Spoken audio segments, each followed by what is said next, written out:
Hey everyone, so I thought I would do a quick video kind of outlining my brewery, my home brewery I guess, and all the equipment I have. I've been brewing for about a year and some change now, so I'll walk you through how I got started and then what I've added on. Like everyone else, I started off with an extract kit from Northern Brewer, and so I got kind of the traditional, your 2 buckets, and then a 5-gallon pot to do extract in. So let me just move this stuff around so you guys can see. It's a lot of piping and junk that I kind of store for the apartment. But yeah, nothing special. It's your 5-gallon brew pot, and do that to boil 2.5 gallons of wort, and then top off the 5 gallons in the fermenter. Yeah, so let me adjust here real fast. Easier to see. Yeah, so that's kind of what I started off with. Again, it was Northern Brewer. One's a bottling bucket, one is my fermenter. The next upgrade that I got was a larger boil kettle. Put this off to the side. So this is a Bayou Classic. It's a, the total volume in this kettle should be around 8 gallons, but and I don't know how well you can see that. There's graduation marks up to 7 gallons, kind of right up to here. I'm gonna grab my phone real quick. Make sure I'm showing you guys everything I need to show you. So yeah, so graduation marks right up to here, 7 gallons. Pretty solid. Comes with a spigot and a brewer's thermometer, and then I added on this the barb at the end. So pretty straightforward. At the time, I also upgraded to a propane rather than doing stovetop. So I don't have my propane burner in here. It was just a straightforward, no frills burner. It actually crapped out on me, and I recently upgraded to a banjo style burner. It's outside, but it runs off a standard tank of propane. You should be seeing the picture in the video right about now what I'm doing, or what kind of burner I'm using. I did brew in a bag for a couple of brews, then picked these guys up from Austin Homebrew Supply. Nothing special here. Let me adjust the camera so you guys can see. There we go. A little bit easier to see now. Yep, so just 2 5-gallon igloo coolers. Got them from Austin Homebrew Supply. I think they were like $1.50 or something for both of them, with like $10 shipping. It was like a silly deal, and I couldn't pass it up. Standard igloo coolers. This one right here, I don't know if you can see that, false bottom. All right, came pre-installed. I didn't have to put anything together, so it's nice. And then HLT. Pretty nice, and this is the standard. This is what I've been using for my beers up to this point. I'm able to, in my mash tun here, I'll put my brew bag in there to line it up so I can get a little finer grain crush, but I can do up to about 12 pounds of grain. That's kind of maxing that cooler out. And then what I'll do is, if you see over here, all that Reflectex you see is actually the packaging that comes with my meal delivery service. It's one of the meal delivery services that are out there. But it's great. I can actually just open up the bag, and then you open it up, and then right on top of the HLT or the mash tun while I'm mashing. Pretty straightforward.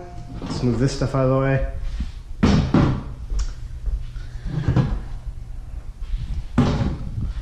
This tough box got everything little bits of stuff. So the lid, auto siphon pieces,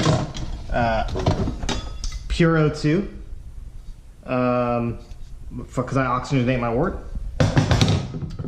Let's see what this is. I use 5.2. I'll do another video on 5.2. I know there's a lot of haters out there. It's not the product, it's how you use the product that makes a difference. That's all I'm gonna say about 5.2 for right now. PBW, cleaning, obvious. Just some more tubing. And then coming in here, this tray is basically all my instruments, some star sand right here too. But got a laser thermometer, so I can take fairly accurate temperature readings without having to immerse anything, keep things a little bit more sanitary. I have an immersion thermometer, pH meter, take some pH readings, refractometer, some Irish moss, caps, bottle washer that hooks up to sink attachment. I have another threaded attachment in this box somewhere.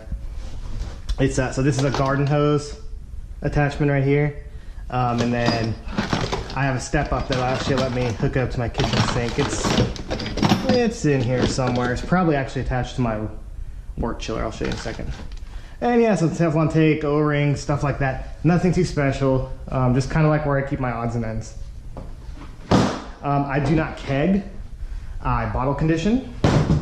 I would like to keg in the future, but right now it's just not in the cards. But here's where I kind of keep my bottles, original things, and I have a variety. I have standard beer bottles over here, 750 mLs, and then underneath all these Reflectex is my half liters. I got some milk crates here that I'll use whenever I'm doing my mashing, sparging, whatnot, to kind of step elevate things on my counters. Bazooka filter for the inside of the kettle, funnel with a mesh strainer, pieces to the bottling bucket and whatnot. Show this real fast too. This is my oxygenation stone, so you hook that up, and I don't know if you can see, probably not, super fine. I don't know how many microns it is, but that's how I inject pure O2 into my wort. I'm trying to show you guys the end.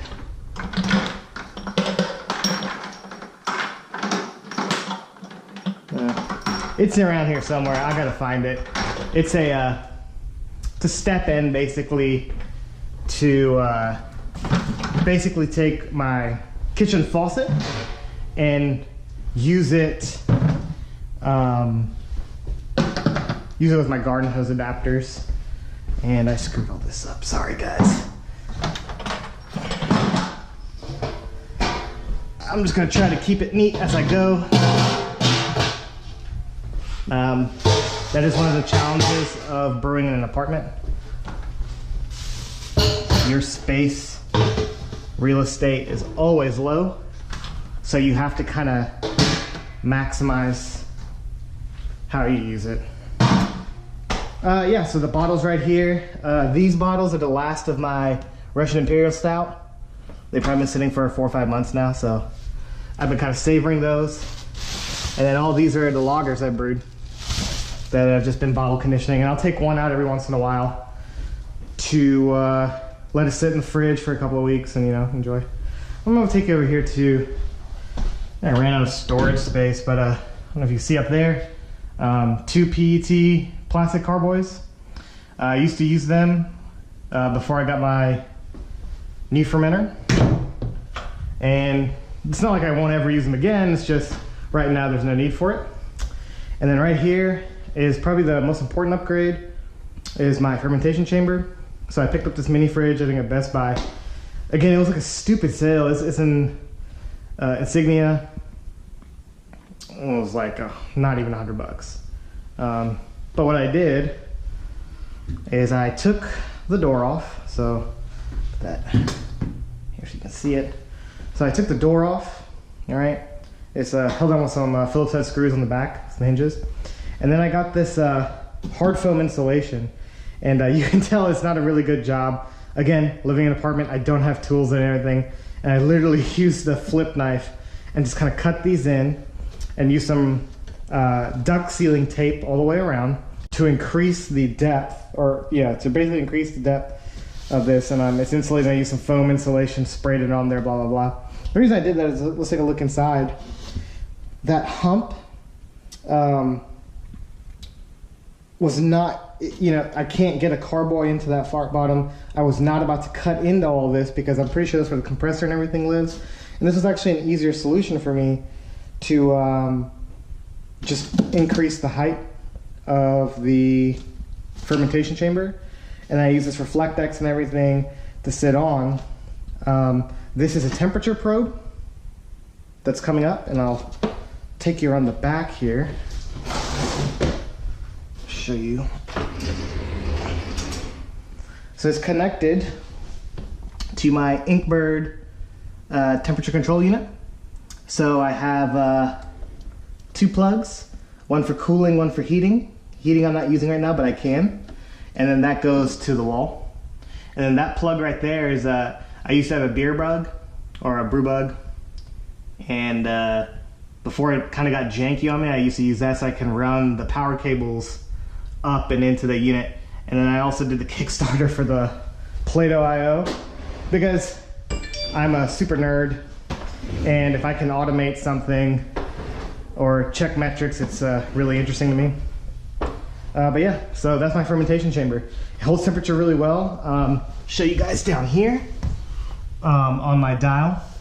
So I have the max min, left, right, power indicator light, drain, thaw drain, which is really helpful. If I have an overflow, I can kind of open that up and, you know, clean it out. This sometimes takes some tinkering with. It's on the minimum setting. So I found that this is a chest freezer. So I found when it's on the minimum setting or close to the minimum, whenever the compressor kicks on, I'm able to drop temperature fairly quickly, but not overshoot. Because if you have it on the maximum, and let's say I'm set to like 60 degrees for fermentation, this sucker will kick it down to like 50. You know, you're overshooting your numbers by 10, and you're doing this rise and fall of temperature, and it's just not good for the yeast. And what I'll do, I'll just show you.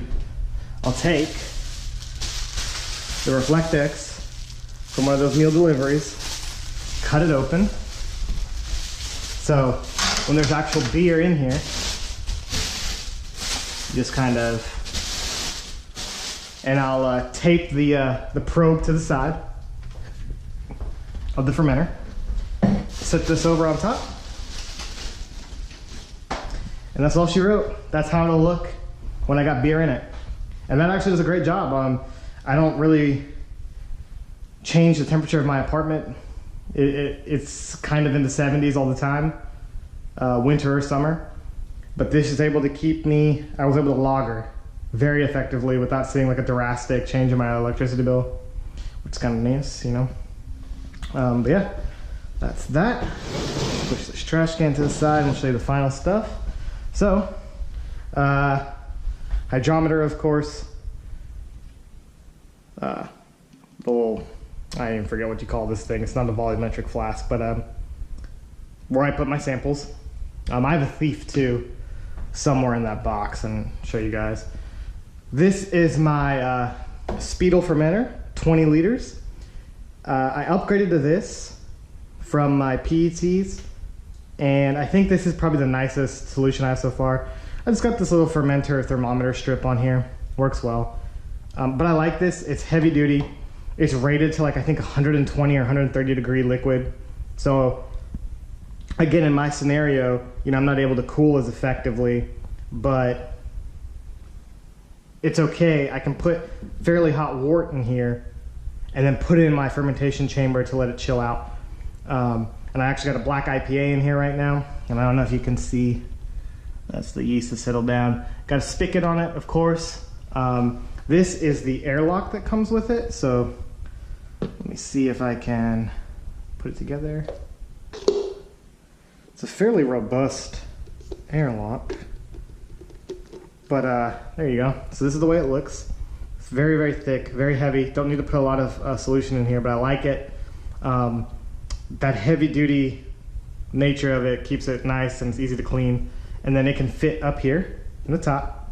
And I don't have to necessarily put a spigot down here. I can just take this cap and put it down here and then replace it up with the airlock. I like it. Easy to clean, it's wide mouth. This entire thing comes off. It's a 2-piece. So this right here, and let me try to get on my tippy toes and show you. This is the outer ring. There we go. This is the inner part. There's a gasket inside that seals, and this kind of clamps down on it. And then, let me just burp this beer too. I did this, I took it out of the fermentation chamber to let it come up to temperature because I took a gravity reading. Tomorrow will be 14 days in primary. I think I started off with a 160 or 1060, excuse me. And I need to get down to like 1017, something like that. And I was at like 1020 something. So just letting it jack up to temperature, letting it do its thing. So I'm just burping. I just took the airlock off. I'll just burp it to keep it from, going haywire. And then I'll transfer it to my bottling bucket and bottle condition. But yeah, that's basically it. If you are looking for a good fermenter though, I highly would recommend these Speedo fermenters. They're great, easy to clean, super durable. These handles are no joke. I mean, damn thing's German, so they don't engineer crap, I guess. But I like it, and I'll say I went this way because I feel like for the beers that I'm making, even for long-term storage or conditioning of a beer, this fermenter will be just fine. I don't think there's any need for to have glass, and it's just lighter and safer than glass is. I think a lot of brewing equipment is in how you take care of it and less about what the dogma is. I can understand why we move away from plastic buckets, but even then I feel like a lot of it is how you take care of your equipment. But yeah, I probably have like 10 brews under my belt with this system. I would have to say that if you're building your own stuff out, whether it's extract or all grain, I think one of the best purchases was this refrigerator here for the fermentation chamber side. I mean, I just cannot. Being able to control your fermentation chamber is such a helpful thing. Kegging is something I'd like to get into, but I'm a big fan of bottle conditioning and natural carbonation. I just think it's nice. I think it's part of that elegant side of brewing. Not a knock to keggers. I just like bottling, and I'm willing to put up with the pain of it, even on the most painful days. Also, I love the brew bag filter. It's great. And then, yeah, if you go into all grain, these igloo coolers are great. I think the only thing present me would go back in the past, and instead of getting 5 gallons, I'd just do 10 gallons, just to help me hit higher gravity readings without having to add additional sugars or DME or something like that. But yeah, that's it. Thanks for watching, guys. This is me kind of expanding my YouTube channel, and this is the point of view that we're going to be brewing with for now. There's a GoPro strapped to my head, so hopefully it's neat. But I look forward to really getting into this and getting some brews out there and documenting the whole process, not just cutting out, like literally from start to finish, me slaving around making beer. And I think it should be fun, and then hopefully it'll help me learn, and hopefully you guys will learn some stuff too. All right.